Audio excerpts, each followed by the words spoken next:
Hey folks, I am Kevin Iole from Yahoo Sports. You know what, I got to mention on Saturday night, I kind of made a mistake on social media because I was tweeting about the new UFC flyweight champion, Brandon Moreno, and I said, this is the nicest guy in the UFC. And then guess what happened? I realized on Tuesday I'm interviewing Dan Ige, and I said, you know what? He's like maybe the second nicest guy in the UFC because Dan Ige is the best, and I got him right now. The UFC number 8 ranked featherweight, who is on Saturday at Apex going to headline against the Korean Zombie, Chan Sung Jung. Tough fight. Dan, how's it going, my man? Great, man. That was an incredible intro, and it's an honor to be speaking to you.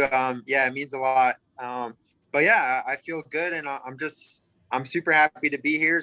First fight as a dad, and here we are.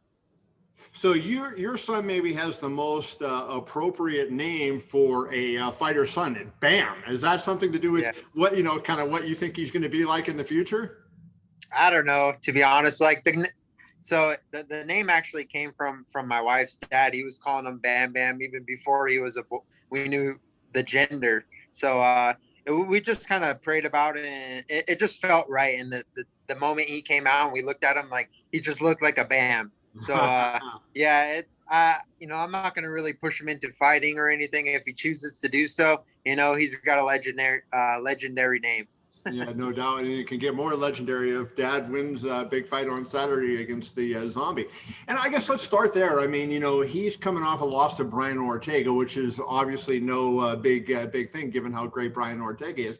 But this is a guy that's like almost a killer be killed type guy. I think he's had two decisions in the last 11 years. I mean, so you go into this fight knowing, more than likely you're either going to finish him or he's going to finish you. Does that change the mindset when the fight is, likely to go that way? To be honest, no. And in a way, we're very similar in that. And I know I've had a lot of decisions in my career, but I still go in there with that same mindset, that killer be killed mindset. And I'm always looking to finish fights. And so is he. So like, honestly, it's a great fight on paper. It's a great fight for anyone to tune in and watch Saturday night.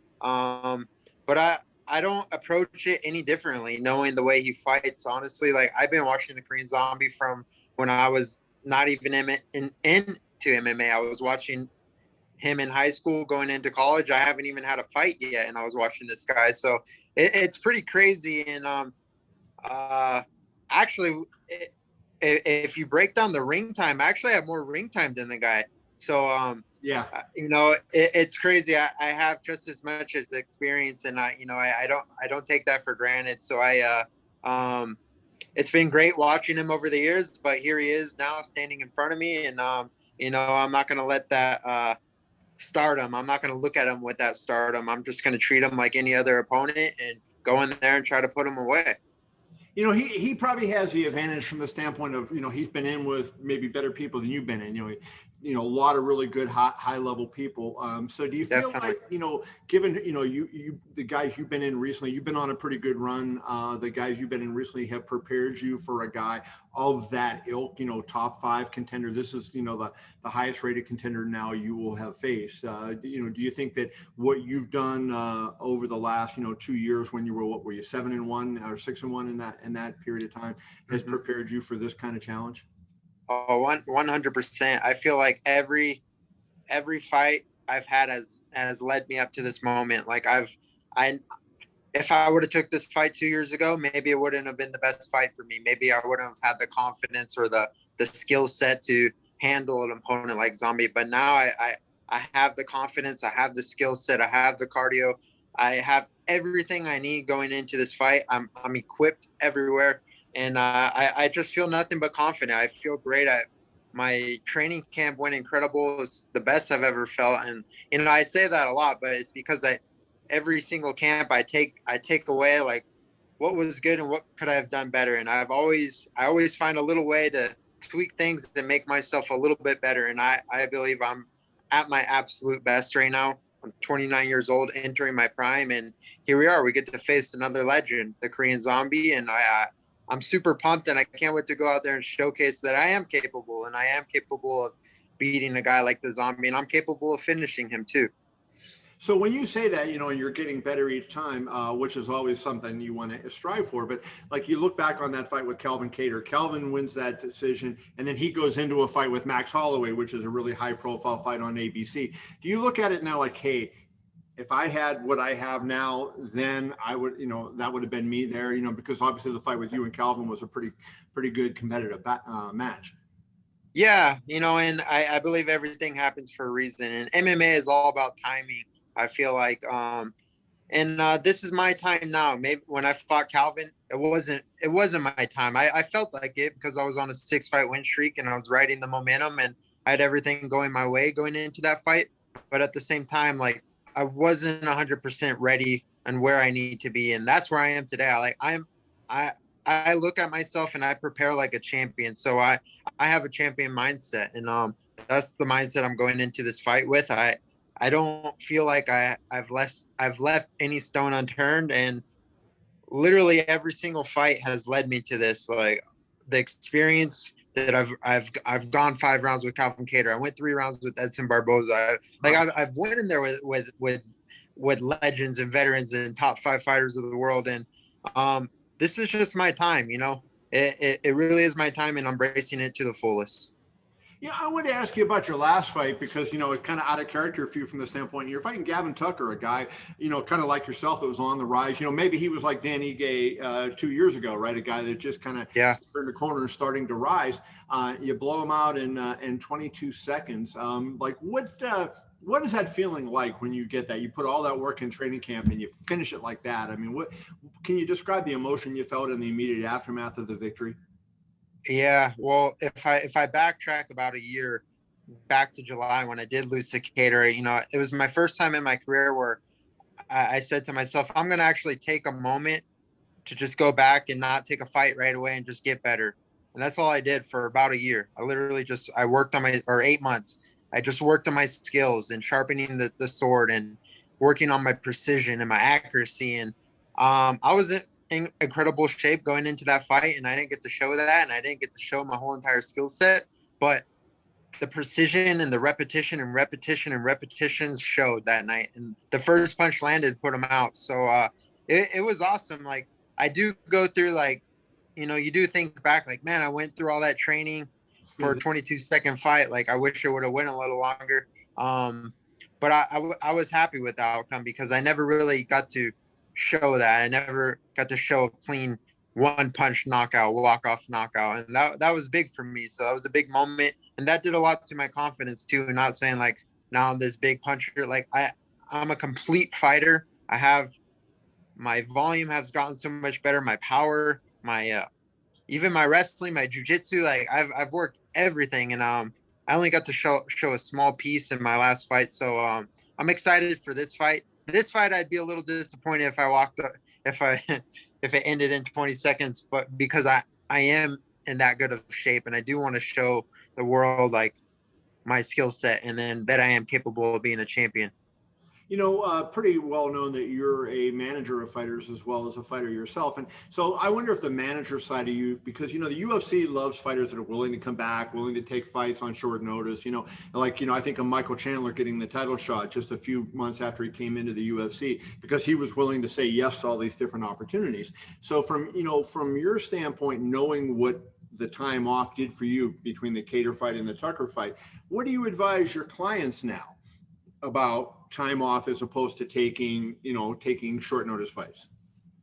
Well, it's really hard to say, and everyone's different in every circumstance. And like at the time, I did what I had to do. I had to take the fast track. Like I could have sat back and picked my fights and built my record and built myself to become a champion. But I also needed these like fights for these close fights or decision loss or whatever that I had at the time to like really make me and create the fighter that I am today. So for me, I don't really regret anything I do. For anyone else, like I said, everyone's different in every scenario. There is a time and place to take short notice fights because, sometimes you just have to jump onto opportunity. Like for me, for instance, my last fight, I wanted to take a little time to like just enjoy my newborn son and, enjoy some family time. I won a big fight. I got a bonus. Like, I'm okay. I don't need to fight and try to make money. I'm okay. But also, I got a big opportunity to fight number 4 or 5 in the world. And you know, those opportunities don't just come every day. So I'm a man of opportunity. I'm all about being in the right place at the right time. And for me, it's all about taking a leap of faith. You know, there's a time and place. You just have to go.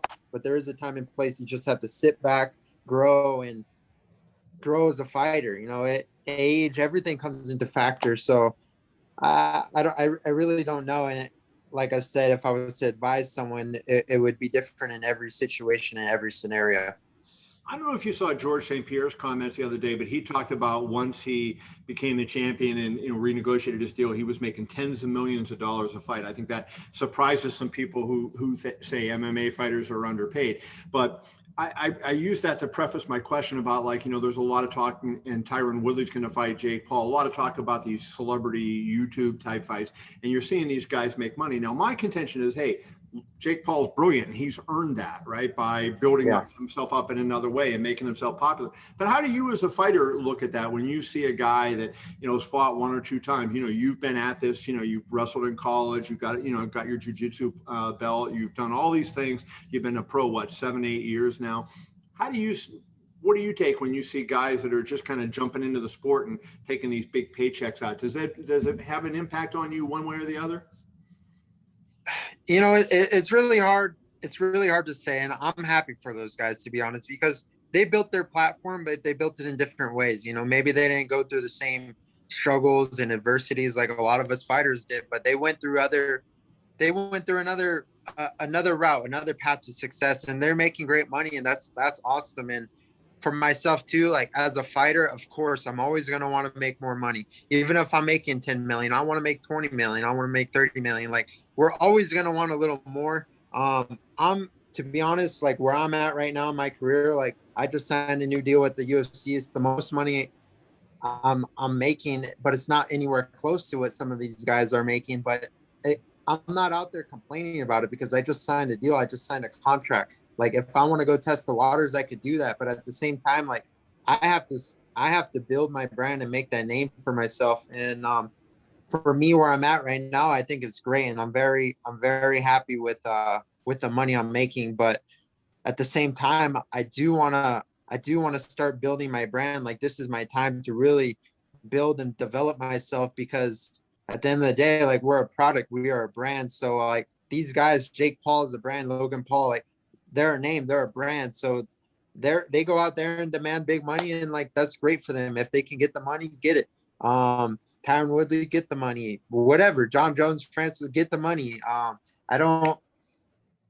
just have a problem with the people that sign big contracts and then start complaining about it 1 or 2 fights in. I get it. Like, maybe I strike stardom in 2 fights and then I want all this money, but I'm under contract. I get it. I understand. But at the same time, like, do your business behind closed doors and, get yourself paid. I have a feeling, Dan, that if this fight goes on Saturday the way I think it's going to go, and I think it's going to go pretty good, that you may go from being known as Dan 50K Ige to Dan 100K Ige, because that might be one of those fights where you get a double bonus, because that's going to be a wild one. Yeah, that'd be insane. I like the, when people say it's going to be a fight of the night, because like to me, that means it's too close. The fight's too close, and I want to blow guys out of the water. But like a fight like this, like, it is a fight for the fans. I do embrace the fight of the night, and I do also want a performance of the night. So I wouldn't be mad if I walked out with the double bonus. That would be great. That's, best case scenario, obviously. But, like I said, I'm just going to go out there and look to win and find a way. I always find a way. I'll end it with two last questions. One specific about the fight. He obviously is a pretty good striker, hits hard, but he has that submission game. A lot of times you may think, well, a guy that hits hard like that, you want to take down, and you have that wrestling ability. But then you get into a territory like you want to be grappling on the ground with him. I know you have jiu-jitsu, but how do you pick your poison? Do you look at it and say, hey, I'm better off, grappling with this guy, or I'm better off striking with this guy? How do you pick the poison against a guy like that that's good at both areas? I'm pretty confident in both areas because you could ask him the same exact question. Like I'm just as dangerous on the feet. I have the power to put guys out, and I have submission ability too. Um, I come from a wrestling background and jiu-jitsu background, obviously, but over the years I've really gotten good at striking. I love it. Like I love going out there. I love the chess match, and I understand it. Like from my first fight in the UFC, I didn't know anything about striking. I just, I knew I had to hit the guy in the face and, try to not to get hit. But now it's like I'm really understanding the art, seeing openings, counter fighting. Like I know how to counter, like things I didn't know how to do before, but I really I love it.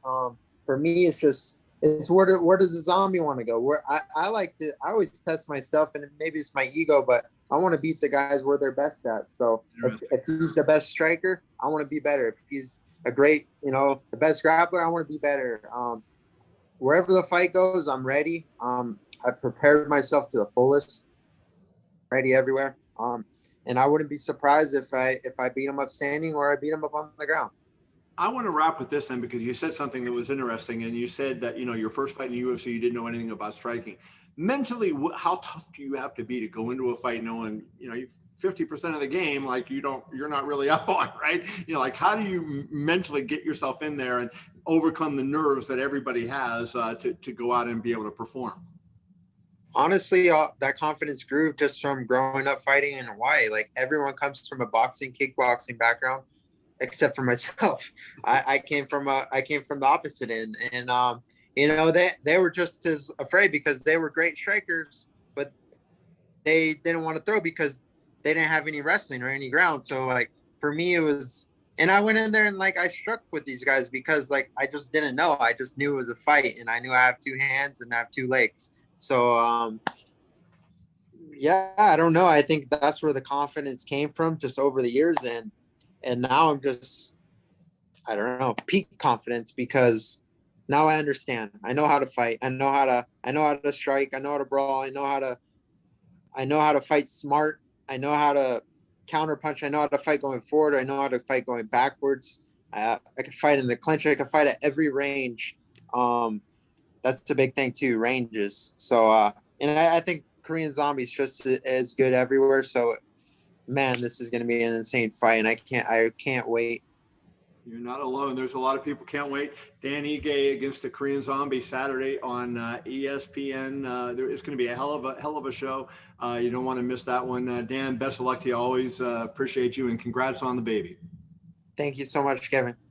Go Golden Knights. My man.